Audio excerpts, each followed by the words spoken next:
Tea, when I was a child, was always fish and potatoes.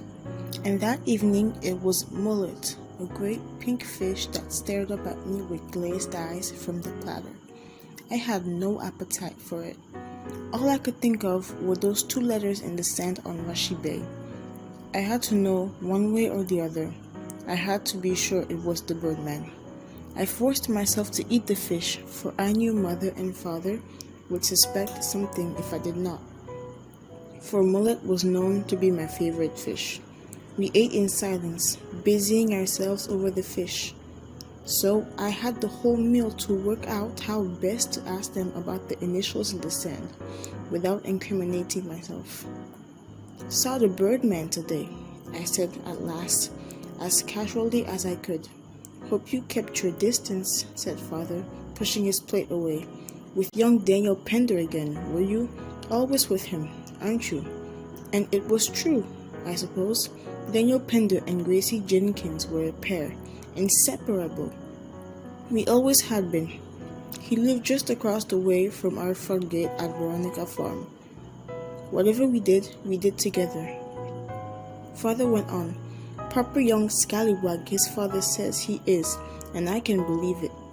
You be sure he doesn't lead you into any trouble, my girl.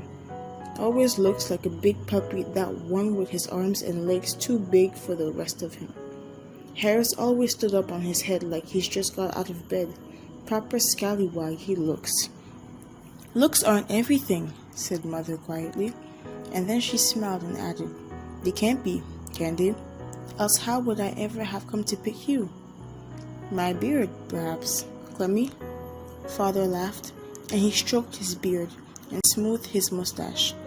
He always called her Clemmy when he was happy. It was Clem when he was angry. "You leave Daniel be," said mother. "He's a clever boy, clever with his hands. You seen those boats he makes?"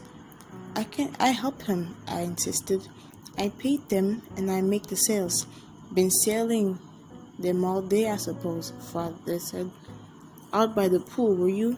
That where you saw the Birdman?" "Yes, father," I said. And then, "About the Birdman, father, everyone just calls him the Birdman. But he must have a real name, like other people, mustn't he?" "Woodcock," said father, sitting back in his chair and undoing a notch in his belt, as he always did after a meal. "Woodcock, that's why his mother was called anyway. You can see for yourself if you like.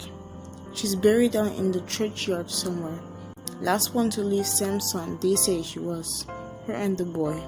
Starving they were by all accounts. Anyway, they came over to Briar and built that cottage up there on Heady Hill, away from everyone else. The old woman died a few years after I was born. Must have been dead 30 years or more now. The Birdman's lived on his own up there ever since. But you hear all sorts of things about his old mother. There's some who will tell you she was a witch, and some say she was just plain mad. Perhaps she was both. I don't know. Same with the Birdman. I don't know whether he's just mad or evil with it. Either way, it's best to keep away from him. There's things I could tell you. Don't go frightening her now with your stories," said mother. "Anyway, it's only rumors and tittle-tattle. I don't believe half of it. If anything goes wrong on this island, they blame it on the Birdman. Lobsters aren't there to be caught. It's his fault. Blight in the potatoes. It's his fault. Anyone catches the fever, it's his fault. Dog goes missing, they say he's eaten it. Lot of old nonsense. He's just a bit simple, bit mad perhaps, that's all." "Simple my aunt," father said, getting up and going over to his chair by the stove. "And what's more, it's not all tittle-tattle. But me, not all of it. You know it's not." "There's no need to tell her any more," said mother. "Long as she doesn't go anywhere near him. As long as she keeps off Samson, that's all that matters. Don't you go filling her head with all those stories." "But they're not all stories, are they, Clemmy? Remember what happened to Charlie Weber?" "Charlie Weber? Who's he?" I asked. "Never you mind about Charlie Weber," said mother, and she spoke firmly to father. That's enough. You only frighten her. But father ignored her. He leaned forward towards me in his chair, stuffing his pipe with tobacco. Charlie Weber was my best friend when I was a boy. Gracie got into all sorts of scrapes and crappers together. Charlie and me, nothing we wouldn't tell each other. And Charlie wouldn't ever have lied to me, not in a million years. He wasn't like that, was he, Kwame? But mother wouldn't answer him. She walked away and busied herself at the sink. His voice dropped to a whisper now, almost as if he was afraid of being overheard. There's always been strange stories about Samson, Gracie. Of course, people only have to believe them, but they've always steered clear of Samson all the same, just in case. But it was all on account of the Birdman and his mother that Samson became a place no one dared to go near. They were the ones who put it about that there was a curse on the place. They were always warning everyone to keep off, so we did. They told everyone it was an island of ghosts, that whoever set foot on the place would bring the terrible curse of Samson down on his family. No one quite believed all that about ghosts and curses, but just the same, everyone kept well clear of the place, everyone except Charlie. Father lit up his pipe and sat back in his chair which cracked underneath him as it always did whenever he moved. I never went over there, but Charlie did. It was a day I'll never forget. Never, never. Low tide, no water to speak of between Briar and Samson. You could walk across. It was my idea, and not one I'm proud of. Gracie, I can tell you. It was me that dared Charlie Weber. I dared him to walk over to Samson. We were always daring each other to do silly things.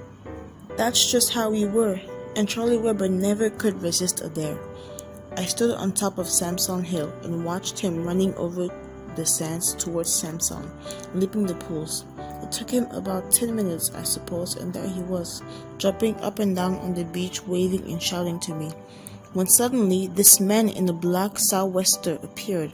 Out of the dunes behind him, came from nowhere. He began screaming at Charlie like some mad fiend, and Charlie ran and ran and ran. He ran like a hare all the way back across the sand, stumbling and splashing through the shallows. By the time he reached me, he was white with fear. Gracie, white with it, I tell you. But that's not all of it. That very same night, Charlie Weber's house was burnt to the ground. It's true, Gracie. Everyone managed to get out alive, but they never did find out what caused the fire. But Charlie knew all right, and I knew. Next day, Charlie went down with the scarlet fever. I caught it after him, and then near enough, every child on the island got it. Auntie Mildred, you know, Daniel's Auntie Mildred. She was just a baby at the time, and she nearly died of it. Did Charlie Weber die of it? I asked. Now that's enough, said Mother sharply. You said enough. Clem, said Father, she's 10 years old and she's not a baby anymore. She's old enough to hear the rest of it. He lit his pipe again, drawing on it deeply several times before he shook out the match. No, Gracie. Charlie didn't die, but he had to leave the island. His family was ruined, couldn't afford to rebuild the house.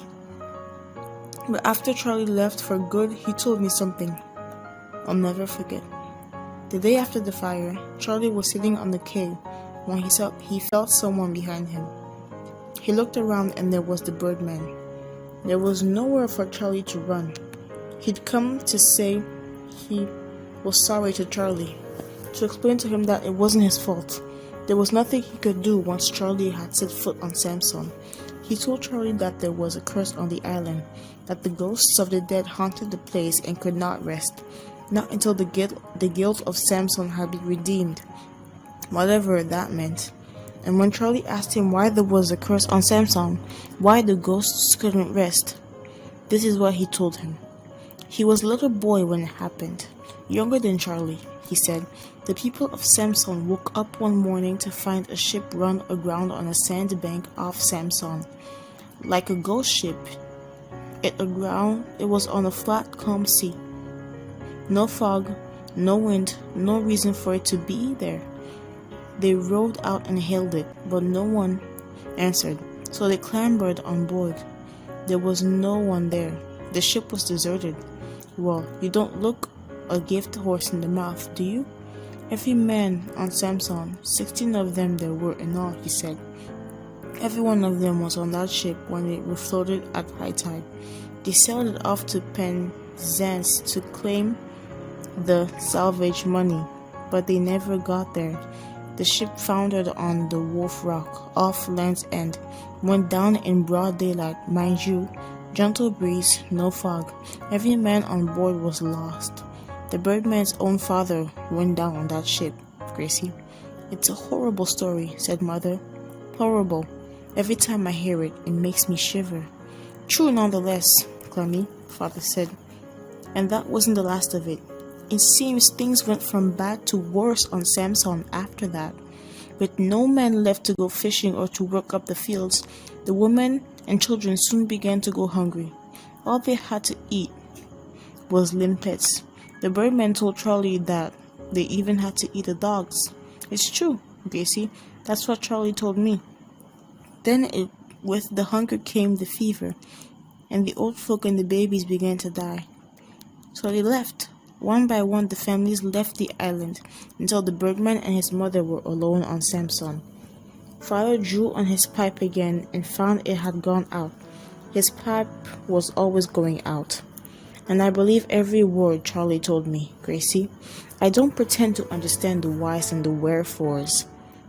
And I tell you, straight, I don't know if it's him that's cursed or Samson. All I do know is that it's better to keep away from the both of them. That's for sure. So you keep well clear of him. You hear me now? I sat silent for some time, lost in Father's story, my head full of questions. So he can put spells and curses on people like they say he can? I asked. Maybe, said Father, tapping his pipe out on the side of the stove. And I shivered as I thought of how close we had been to his cottage that day, and how he must have been watching us on Rushy Bay. Then there were those letters in the sand. Perhaps they were initials, but perhaps they were part of some spell. I wanted to be sure. What about his name, Father? I asked. Do you know his first name? But immediately I regretted it, for I felt Mother looking at me. I was being over-inquisitive, too interested, and she was suspicious. Why all these sudden questions about the Birdman, Gracie? She asked. You've never shown any interest in him before. Just saw him today, like I said. Just wondered. That's all. Danielle and me, we were just wondered about him. Mother came over and stood in front of me. She took my chin in her hand and pulled it up so that I had to look her in the eyes. She always did this when she thought I'd been up to some mischief and she wanted to get the truth out of me. You haven't been speaking to him, have you, Gracie? You haven't been over on Heavy Bay, have you? You know you're not supposed to go there, don't you? No, Mother, of course I haven't. Honest, I haven't. It was just as well I did not have to lie, for Mother would have known. Father, I could deceive any time I wanted, but Mother knew me far too well. She looked down at me out of tired eyes, a knowing smile on her lips, so knowing that I had to look away. You leave him to his birds, Gracie, Father said. You keep well away like I said. Promise me now, you be a good girl and stay away. I promise, I said. I'll stay away. And so I did, for a day or so at least. It took only that long for Daniel to persuade me to go with him back to Rushy Bay. That we had been silly to run away in the first place, just because we'd heard a donkey braying. I told him everything Father had told me about the Birdman and Samson and Charlie Weber. He listened, but I could see he didn't really believe any of it. He said he had heard something about the fire before, and that it didn't matter anyway because we weren't going to Samson like Charlie Weber did. We were only going to Rushy Bay. And the Birdman might be a bit loony, but what did it matter? He just wanted to make friends, that was all. Why else would he give us back our boat? Why else would he be leaving messages for us in the sand? Why didn't have to go anywhere near him, did we? Perhaps I agreed to go with Daniel because I was half convinced by his arguments, but perhaps I was inquisitive. When I crawled over Samson Hill with Daniel that next day, I kept flat on my stomach in the heather until I was sure the Birdman was not down there on Rushy Bay waiting for us. The Birdman was not waiting for us, but something else was. Lying on its side in the sand in the almost same spot we had found our boats the day before was a bird, a cormorant. At first we thought it had been washed up dead, for it lay amongst the flat sand at the high water mark. As we approached, I could see it was small even for a young bird, and that the feathers were not oily black as they should have been. I thought it must have been blown off the rocks before it could fly. Suddenly, Daniel caught my arm and pointed along the beach. A trail of footprints led right to where the cormorant lay and again away. At that moment I would have panicked and run as I had done before, but this time Daniel's hand was firm on my arm and he led me forward. In the sand above the cormorant, written out in orange shells, were the letters I now expected to find: ZW. It was not until we were down on our knees in the sand beside it that I realized that cormorant's feathers were not stirred by the breeze as they ought to have been, that it was in fact made of wood. Then we noticed the shells. Only a few feet away, the shells along the tide mark had been rearranged to read, "Stay and play, your beach as much as mine." We scanned the dunes for any signs of the black southwester amongst the reeds, but all we could see of the Birdman were his gulls still lined up on the thatch of his cottage, watching us. Thin wisps of smoke rose from the chimney pots at each end of the cottage, only to be whipped away at once and dissipated by the wind. Daniel reached out and picked up the cormorant. The base of it was carved out as a rock, covered with limpets and barnacles, and the cormorant stood on his great webbed feet, head slightly lifted, almost indignant. He was leaning forward as if balancing himself against the wind. All his feathers were so finely carved that I expected them to be soft to the touch. Daniel set the bird down in the wet sand facing out over the water to Samson and sat back on his ankles.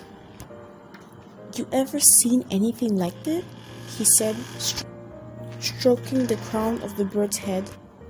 "Looks as if he could lift off and fly, doesn't he?" "Don't you think the Birdman's watching us?" I whispered. "Suspect so. Don't mind if he is. Look at this, Gracie. The man who made this isn't a madman. He just can't be. And he gave us back our boat, didn't he? It's like I told you, Gracie. He's trying to make friends with us. He likes us being here. I'm going to stay and sell our boat, Gracie, just like he said we could. And that's more, I'm going to say thank you to him." "Well, I'm not going anywhere near that cottage," I said, suddenly cold with fear at the very thought of it. "Not in a million years." "We don't need to, Gracie," he said. "Look." And he wrote in shells beside the Birdman's message, "Thanks, Daniel and Grace." "No!" I shouted as soon as I saw my name in the sand. You can't!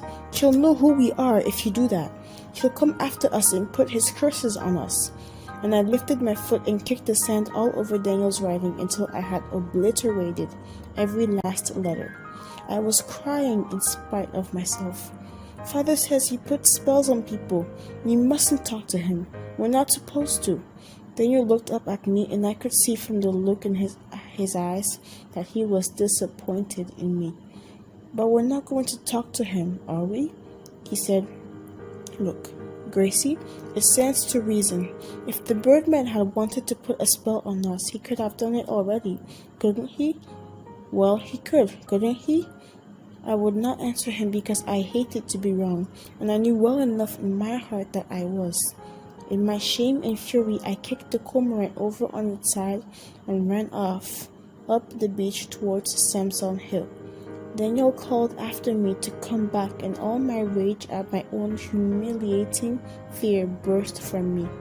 "If you're so brave, Daniel Pender," I screamed at him, "then you can go sign your silly name, but I'm not coming here again. Never. You hear me? Never.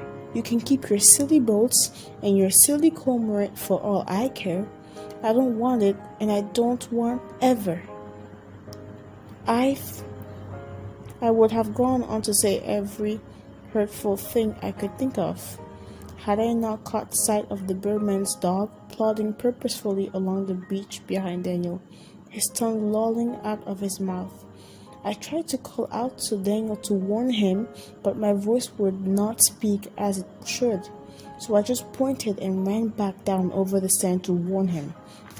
The dog paid us no attention but went straight to where the cormorant lay and sniffed it. Then, arranging his jaws with care around it, he picked it up and came and sat tidily at our feet, looking very pleased with himself, his tail swishing the sand behind him. The dog seemed to have no eyes, for they were covered by a curtain of matted black ringlets. "He's giving it to you," I said. "He wants you to take it." "For us, is it?" Daniel asked the dog, and he took the cormorant out of his mouth. "Did he send you then? Did the Birdman send you?" And the dog licked his lips and shook the sand out of his mouth. Daniel patted him and parted the hair over his face to reveal two shining black eyes. "How can you see through all this lot?" he said. And then the dog pricked up his ears, stood up, and looked around towards the cottage. He stopped panting for a moment and listened. Before we knew it, he was bounding away over the sand and had vanished into the dunes.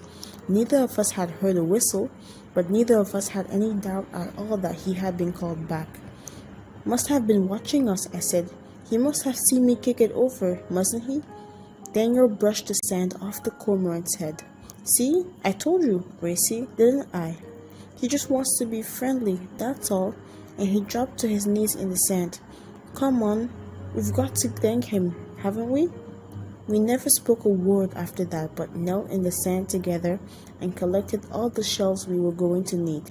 Then I wrote out in orange shells, "Thanks for the cormorant," and both of us signed our names in shells underneath.